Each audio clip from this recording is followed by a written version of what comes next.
Sebelum saya akhiri, nih ada banyak yang bertanya. Tolong dengar dengan serius, ini serius. Di banyak yang bertanya di medsos, supaya sekali jawab enak sini. Ustadz, bagaimana pendapat Ustadz tentang penutupan masjid selama PPKM di Jakarta? Satu, saya pengikut fatwa Majelis Ulama, bukan pribadi. Ustadz manapun saya lebih memilih Ustadz Majelis Ulama, bukan pribadinya. Namanya majelis, kumpulan orang-orang hebat di dalam Majelis Ulama. Di majelis itu ada ahli fikih, ada ahli sejarah, ada ahli bahasa, ada ahli filsafat, ada ahli sosial. Semua berkumpul, bermusyawarah dan memutuskan rumah ibadah di PPKM untuk sementara dianjurkan untuk tidak datang ke masjid. Tapi di Jakarta, bukan di Pindrang. Tidak semua masjid di Indonesia ditutup, khusus Jakarta. Kenapa Jakarta? Terlalu banyak korban COVID. Maka Majelis Ulama menganjurkan untuk sementara beribadah di rumah. Tuh. Yang kedua, berkait ini. Bertanya, kenapa Pale masjid ditutup, pasar dibuka? Ya kan biasa kita bertanya begitu toh? Paham ima deceng. Paham dengan baik.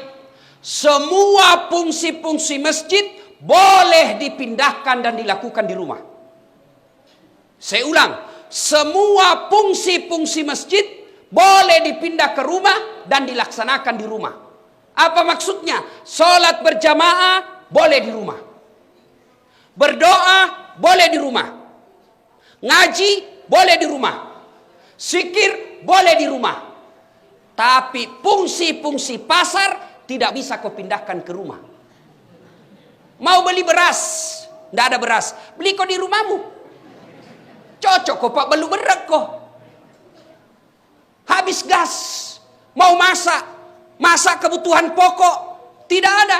Kalau tutup semua, di mana ki beli? Dan tidak semua juga pasar dibuka, hanya pasar-pasar tertentu. Yang ketiga, Bapak Ibu saudara-saudara sekalian, bijaksana dalam menerima pesan-pesan media sosial.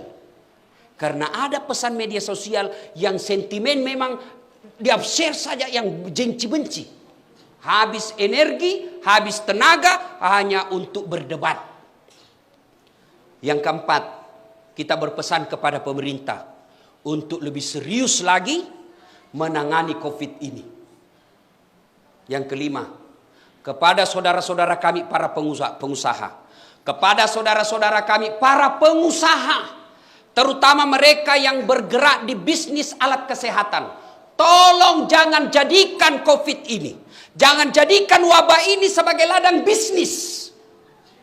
Kami tidak pernah marah kalau kau bisnis ladang sawit. Kami ikhlas kamu berbisnis tambang. Tapi tolong jangan jadikan COVID ini sebagai ladang bisnis di antara kalian. Kasihan masyarakat kita. Mereka hilang nafkahnya, mereka hilang lapangan kerjanya, mereka hilang keluarganya. Lalu kau jadikan ini COVID sebagai ladang bisnis, demi Allah tidak berkah hidupmu sampai akhirat. Mudah-mudahan COVID ini segera berlalu. Tidak enak kita punya hidup selama COVID. Kemana-mana tutup masker. Kemana-mana kita selalu stres. Sampai di rumah ada juga lebih menakutkan lagi. Mak jaluk mataru benewe. Melok ki mewe. Dek na lemu nyawa tak pak. Masih sakit ko lapangangi. Masih kasih ko kantor. Ilat tu sikit bene tak. Tanya ya pak. Tanya ya. Ini mana tuh.